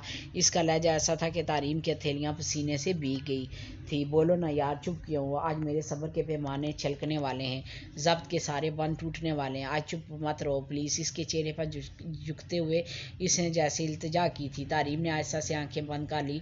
इसका जिस्म अंगारा बना कांप रहा था। दूसरी तरफ हादी की शिद्दतें अरूज पर थी। वो थक रही थी मगर इसे थकन का इजहार करने की इजाज़त नहीं थी। प्यार का अगर एक भी रूप तो कदी लाइक 27 नहीं था। दोपहर 1 बजे के करीब आदि जागा था। इसे सोते देखकर बिना डिस्टर्ब किए वो चुपचाप फ्रेश होकर कमरे से बाहर निकल गया। तारीम शाम के 4 बजे के करीब जागी। 4 घंटों की नींद के बावजूद इसका जिस्म बेहद थकन का शिकार था, जबकि आंखें जैसे आग निकल रही थी। आदि कमरे में आया तो उठकर उठ गई मेरी शहजादी जी। वो इसे नज़रें मिलाने के बजाय सर झुका गई। तबीयत ठीक है ना जी? गुड, तुम सोच नहीं सकती मैं कितना खुश और पुरसुकून हूँ। यूँ लगता है जैसे ज़ात का सारा बोझ उतर गया हो। थैंक यू तारीम, तुम वाकई मेरी जान हो। अचानक ही वारफतगी से कहते इसने फिर से बेच लिया था। तारीम फड़फड़ा कर रहेगी। चलो उठकर बात ले लो, फिर खाना खाते हैं। ठीक है, मगर पहले ही घर कॉल करके अपनी अम्मी से बात करना चाहूँगी, वो इंतज़ार कर रही होंगी। बाप मुश्किल बहुत सारा उठाकर इसकी आंखों में देख पाई थी। आदि ने फ़ौरन जेब से सेल निकाल के इसके हाथ में थमा दिया। शोर जितना दिल करे इतनी बात करो, मैं अभी जा रहा हूँ, तुम फ्रेश हो जाओ, फिर मिलकर कहीं अच्छी जगह से जाकर खाना खाते हैं, ठीक है जी। वो मुस्कुराई थी। आदि इसकी नाक दबाकर उठ गया। इसके कमरे से जाने के बाद तारीम ने अपने घर कॉल मिलाई। लाइबा ने इसी के जेर इस्तेमाल रहने वाले सेल पर दुबई का नंबर देकर फ़ौरन कॉल रिसीव कर ली। अस्सलाम वालेकुम। वालेकुम अस्सलाम। तारीम बोल रही हूँ, कैसी हो तुम और अम्मी कैसी हैं? मुझे याद करके रो तो नहीं रही? लाइबा तारीम की खनकती आवाज़ सुनकर खुश हो गया। अम्मी ठीक है, मगर रात से बुखार हो गया था, जब तुम गई हो तो मुसलसल रो रही हैं। उफ, मेरी बात कराओ अम्मी से। फौरी वो बेचैन हुई थी। लाइबा सेल माँ के पास ले गई। अम्मी बज्जू का फ़ोन है दुबई से, इसने कहा था। उन्होंने फ़ौरन सेल फ़ोन इसे चपट लिया। तारीम बेताबी से इसका नाम पुकारते हुए रो पड़ी थी। तारीम की अपनी आंखें बाहर आई। जी अम्मी आप रो रही हैं? इसकी खुशी लम्हों में मान पड़ गई। तुम कैसी हो, ठीक हो ना? अम्मी मैं ठीक हूँ, बेहद बेपनाह खुश हूँ। मेरा यकीन करें अम्मी, बंदा सारी उम्र सजदे में पड़ा रहे और खुदा से आदि जैसा हम सफ़र मांगता रहे, तब भी शायद इसे ऐसा हम सफ़र ना मिले जैसा कि मेरे खुदा ने मुझे बिन मांगे दिया। आप देखना अम्मी, आप कैसे हालात यूँ चुटकी में बदल जाएंगे। वो इतनी खुश और मतमी लग रही थी कि इसकी माँ को अपने आंसू खुश करने पड़े। अल्लाह तुम्हें ऐसा ही खुश रखे मेरी बच्ची। मेरा दिल बहुत बेचैन था, आज तक कभी इतना दूर जो नहीं गई खुद से। दिल को समझा लें अम्मी, क्योंकि रोने धोने के दिन गए। अभी आदि खाना लेने गए हैं, थोड़ी देर बाद मुझे पूरा दुबई और शारजा घुमाएंगे, इसके बाद शॉपिंग करेंगे और दोस्तों से मिलवाएंगे। मैं सच में बहुत खुश हूँ अम्मी, प्लीज़ आप बेफिक्र मत करें। माएँ औलाद की फ़िक्र करना नहीं छोड़ती। तहरीम ख्वाह मखा औलाद कितनी सुखी क्यों ना हो। ओ अम्मी प्लीज़ आप खुश हो जाए ना। मैं आदि से कहूँगी मुझे अच्छी सी जॉब दिलवाएं, फिर वो पैसे मैं पाकिस्तान भेजूँगी आपको। इसके बाद मैं आदि और आप उम्रा करने जाएंगे, ठीक है। वो माँ को बच्चों की तरह बहला रही थी। समुंदर पार से इतना ही हो सकता था। चलें अब मैं फ़ोन रखती हूँ, अभी बात लेना है, तैयार होना है। अब आप रोएं या उदास होएं ना, तो सच में मैंने नाराज़ हो जाना है और बात भी नहीं करनी, ठीक है। नहीं होती उदास, मगर ये दिल है कि इसमें जीप सी आग भड़क उठी है, किसी करवट करा नहीं। दिल को मजबूत करें अम्मी, मैं अब रात में बात करूँगी। अल्लाह हाफिज़। इसे जल्द थी, लिहाजा जल्दी से लाइन ड्रॉप करके वह वाशरूम में घुस गई। शाम में आदि ने इसे वादे के मुताबिक दुबई और शारजा की बहुत सी अहम जगहों पर घुमाया। सिटी ऑफ गोल्ड से खूबसूरत सेट भी लेकर दिया, तमाम दोस्तों से मुतारफ़ भी करवाया। रात की वापसी पर दोनों ही थकन से चूर थे, लिहाजा सो गए। अगली सुबह तो फिर ऐसी मसरूफियात रही। रात में अलबत्ता खाना खाने के बाद जब वो आदि के पहलू में आकर लेटी तो इसने हाथ बढ़ाकर इसे अपने बाजू पर सला लिया। आज क्या मूड है, किस बात का? वह इसकी नज़रें पहचानने के बावजूद अनजान बन गई। बताऊं किस बात का? वो इसके चेहरे पर झुका था। तारीम की पलकें लरजने लगी। बताना ज़रूरी है हूँ, जो जान का अनजान बने इसे बताना ज़रूरी है। वो शरारत पर आमादा था। तारीम ने इसके दोनों हाथ पकड़ लिया। मैं दावा से कह सकती हूँ पूरी दुनिया में आपसे बढ़कर प्यार करने वाला कोई नहीं होगा, इसने कहा और वो खिलकर हंसा था। ये दावा मत करो, क्योंकि अभी इश्क के इम्तहान और भी है। क्या मतलब? हर बात का मतलब बताना ज़रूरी है हूँ? जब अक्ल के खाने में फिट ना आती हो तो मतलब बताना ज़रूरी है हूँ? तो ये बात है, चलो बताते हैं फिर मतलब। कोने के बाल उठते हुए इसने कहा। फिर बिना कोई शरारत किए एक बड़ी सी एल्बम उठा लाया। तारीम उठकर बैठ गया। आदि इसके पहलू में तकिए से टेक लगाकर बैठते हुए एल्बम खोलने लगा। तारीम ने देखा वो सब लड़कियों की तस्वीर थी, मुख्तलिफ ममालिक की लड़कियों के मुख्तलिफ रंग और नस्ल की लड़कियाँ, कुछ ख्वातीन। ये क्या है? वो पूछे बगैर नहीं रह सकी। आदि ने इसे बाजू के हल्के में ले लिया। बताता हूँ मेरी जान, बताने के लिए ये एल्बम उठा लाया हूँ। इसके बड़े बड़े लबों पर मुस्कुराहट थी। तारीम ने अपनी नज़रें फिर एल्बम पर चपका दी। ये समिया है, पाकिस्तान में सियालकोट शहर के करीब एक गाँव में रहती है, 3 बच्चे इसके। मेरी ज़िंदगी में माँ के बाद जो पहली लड़की आई थी वो यही थी। एल्बम के आगाज़ में एक सादा सी बड़े बड़े सी जिस्म वाली लड़की तस्वीर पर उंगली रखते हुए इसने बताया था, और तारीम के अंदर कहीं छन से कोई टूट गया। गैर महसूस अंदाज में इसने अपने कंधों के गिर से आदि का बाजू उठाना चाहा, मगर नाकाम रही थी।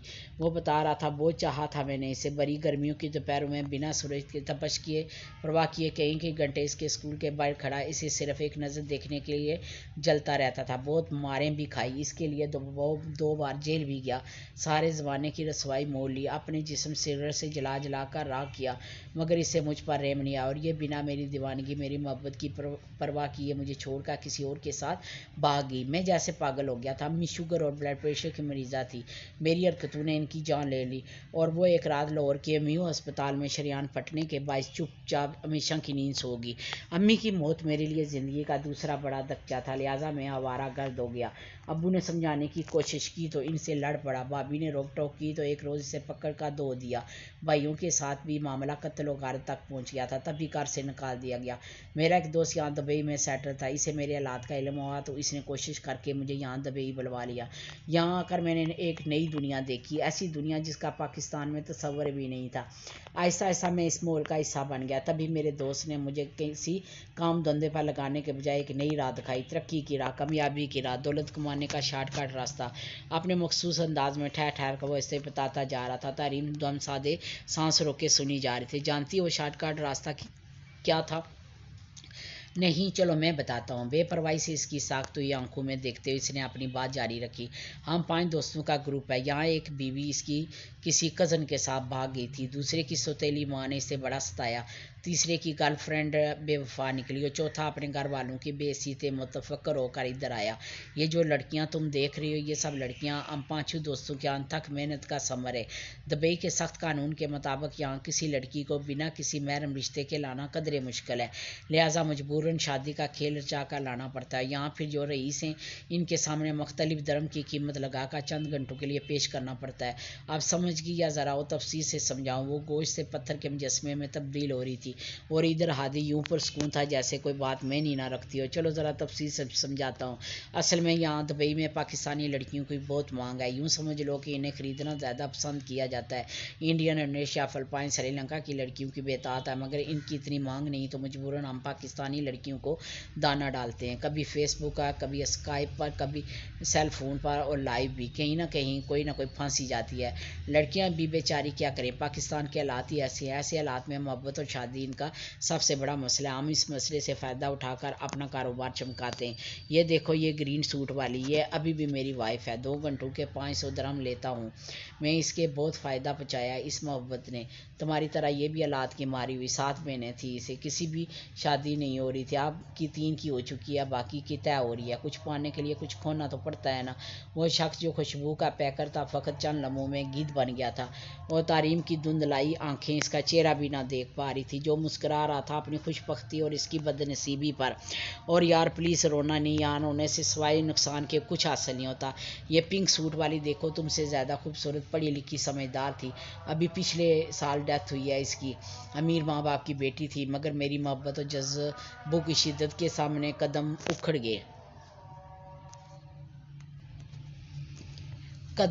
गए इसके। इसलिए माँ बाप से बगावत करके सब कुछ छोड़कर मेरे साथ यहाँ चली आई।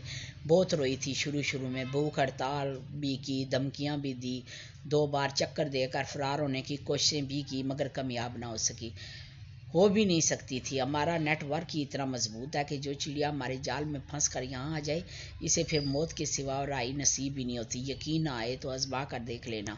वो इसे धमका नहीं रहा था, बता रहा था। तारीम को दिमाग के साथ साथ अपना सारा जिस्म सुन्न होता महसूस हुआ। तुम मेरे दिल को बहुत अच्छी लगी हो। मैं नहीं चाहता तुम्हारे साथ ज्यादती हो, इसे समझा रहा हूँ। जैसा कहूँ वैसा करना। तंग करोगी तो तुम्हारे साथ भी कुछ अच्छा नहीं होगा। इधर पाकिस्तान में तुम्हारे जो प्यारे प्यारे रिश्ते हैं, इनको भी तकलीफ़ होगी। क्या तुम चाहोगी कि इनको तकलीफ़ हो? तारीम की आंखों में देखते हुए वो इसे वार्न कर रहा था। इसकी आंखों से कहीं कतरे एक साथ छलक पड़े। इसे लगे जैसे वो किसी पहाड़ से धक्का देकर गिराई गई हो। अच्छा, ये इधर देखो, ये जो ब्लैक सूट में लड़की है ना, इसे भी मुझसे मोहब्बत हुई थी। बल्कि नहीं, मोहब्बत के साथ इसे मुझसे हमदर्दी थी। मेरी तन्हाई, मेरी उदासी, मेरी वहशत पर दिल कटता था इसका। कमर्शर्स की बेटी थी, मेरे दुख बांटने मेरी ज़िंदगी में आई थी, मगर यहाँ आने के बाद इसे मुझसे नफ़रत होगी। इसने मुझे चैलेंज दिया कि ये मुझे और मेरी दोस्तों को ज़रूर बेनकाब करेगी, ताकि इसको इस तरह कोई और लड़की अपनी ख्वाहिशात की फेंट चढ़कर हमारे हाथों पे बर्बाद ना हो। मगर अफसोस, कामयाब ना हो सकी। अंकल ने इसके इरादे जानने के बाद इसे एक एड्स के मरीज शख्स से मिलवा दिया। यूँ हमें बेनकाब करने की ख्वाहिश के लिए 4 माह के अंदर अंदर एड्स की शिकार होकर ज़िंदगी से हाथ धो बैठी। मैंने इसके माँ बाप को इसकी डेड बॉडी भिजवा दी थी, साथ में मेडिकल रिपोर्ट्स भी। कितने फ़ख्र से वो इसे बता रहा था। तारीम के अंदर धुआं फैलता गया। और किसी के बारे में कुछ जानना चाहोगी? रूह शगाफ इंकशाफात करने के बाद कितने सुकून से वो इसे पूछ रहा था। वो सिसक उठी। मेरे साथ ऐसा मत करो प्लीज़। क्यों तुम यहाँ सिर्फ वही देखने आई हो? मैं यहाँ से तुम्हारे लिए आई हूँ। हमारा जो सर्कल है इसमें मेरा तेरा नहीं चलता डियर। तारीम, तुम मेरी बीवी रहोगी, मगर तुम्हें रात के लिए पार्टनर्स में अपने बास यानी अंकल से कर दिया करूँगा। वैसे अंकल से तो तुम मिल ही चुकी हो मेरे वालिद के रूप में। नहीं प्लीज़ ऐसा मत करो, मैं मर जाऊँगी मगर ख़ुद को नीलामी के लिए पेश नहीं करूँगी। तो मर जाओ, यहाँ परवाह किसको है। तुम मेरे साथ इतना बड़ा फ्रेब कैसे कर सकते हो। मैंने तुम पर एतबार किया, तुम्हारी कस्मों पर एतबार किया तो अब इस एतबार का फल भी दिखाओ।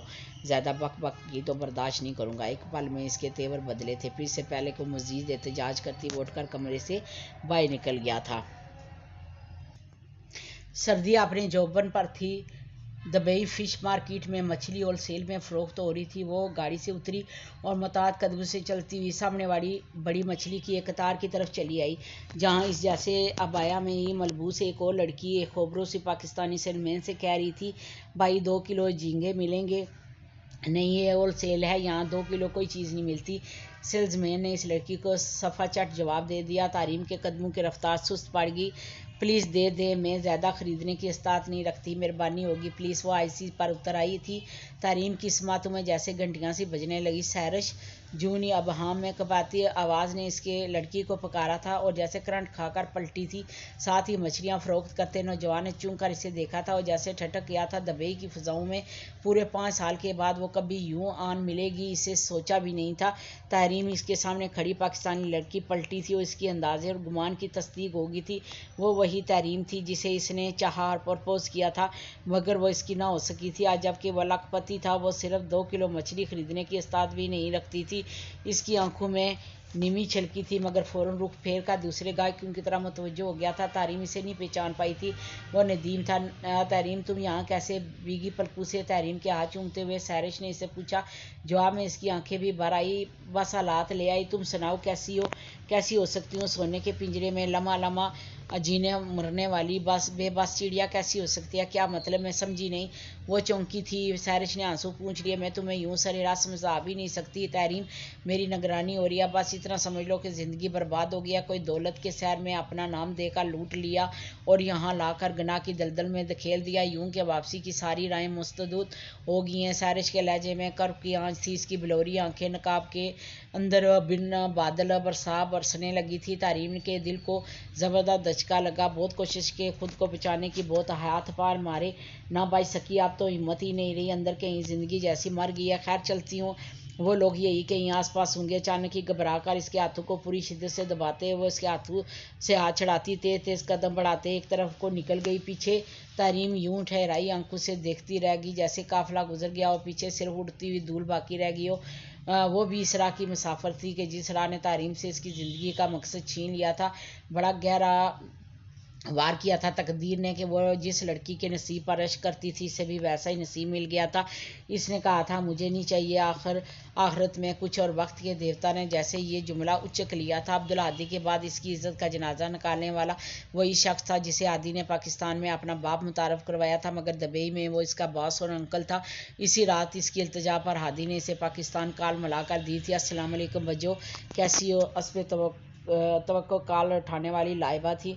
तारीम की आंखें छलक पड़ी। तुम कैसी हो? अम्मी और बाकी सब लोग कैसे हैं?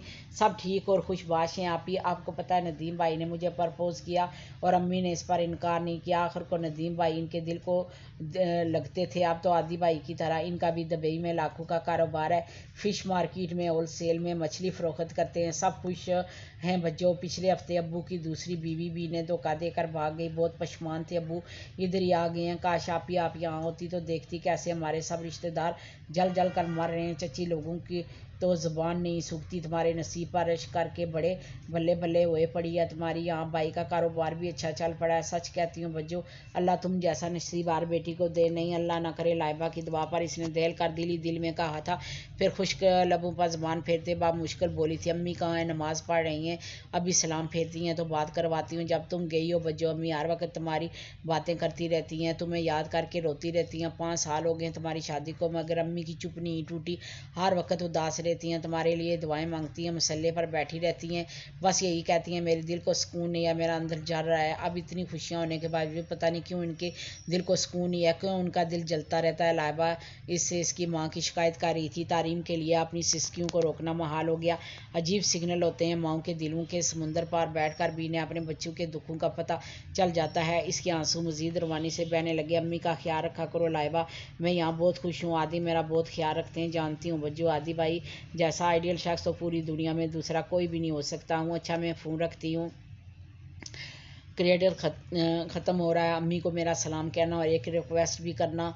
कैसी रिक्वेस्ट? लाइबा पूछ रही थी। इधर तारीम से बोलना दुश्वार हो रहा था, वो इस लहजे में अपनी माँ से बात नहीं कर सकती थी क्योंकि माएँ लहजे पहचान लेती। अम्मी से कहना लाइबा वो रात में तुम्हारे सोने से पहले ना सोया करें क्योंकि शब के अंधेरे में जिन जवान बेटियों की माएँ इनके सोने से पहले सो जाती हैं, इन बेटियों का इम्तहान फिर ज़िंदगी अपने डब से लेती है। मैं समझी नहीं बज्जो, अम्मी समझ जाएंगी। शिकस्ती से कहते हुए इसने आहिस्ता से लाइन डिस्कनेक्ट कर दी थी। आदि स्काइप पर पाकिस्तान में हैदराबाद की किसी लड़की से गपशप लगा रहा था। वो बाई सड़क की जानब खुलने वाली खिड़की में आ खड़ी हुई। हवा चल रही थी मगर इसे घुटन महसूस हो रही थी। अंदर एक अजीब सी कसक का गुबार बढ़ता जा रहा था। आंसू का कोटा तो जाने कब का ख़त्म हो चुका। तभी पलके मोड़ कर सर खिड़की के खुले हुए पट से टकाती वो अपने तखील की दुनिया में पाकिस्तान पहुँच गई थी। वो पाकिस्तान जहाँ गुर्बत थी, जहालत थी, मसाइल थे, लोड शेडिंग और भूख थी, मगर इस भूख में भी जलालत नहीं थी, सुकून था। इसकी इज़्ज़त की उजली चादर फाके का पे किसी गंदे अवज़ के मज़ार पर नहीं चढ़ती। किसी ने इज़्ज़त बनाकर वहाँ इसके वजूद को दजियों में नहीं बिखेरा था। वो अपनी ज़ात के मकबरे में ज़िंदा दफन नहीं हुई थी। वहाँ तो बस ख्वाब थे, ख्वाहिशात थी और इतबार था। मगर जाने अफलास की इस धरती की और कितनी नुखैस कलियों को इन रूह पहले ख्वाबों, ख्वाहिशात और भरोसे की सूली चढ़ना था। माए नी माए में केनू आखां दर्द विछोड़े दा हाल नी, माए नी मैं केनू आखां दुखां दी रोटी सूलान दा सालन आए दा बालन बाल नहीं, माए नी मैं कैनू आखां विछोड़े दा हाल नहीं। माए जंगली बेले फिर ढूंढती अजे नाल पायो बाल नी, माए माए नी मैं कैनू आखां दर्द विछोड़े दा हाल नी। रांझन रांझन फिरां ढूंढती रांझन मेरे नाल नी, माए नी मैं माए कैनू आखां।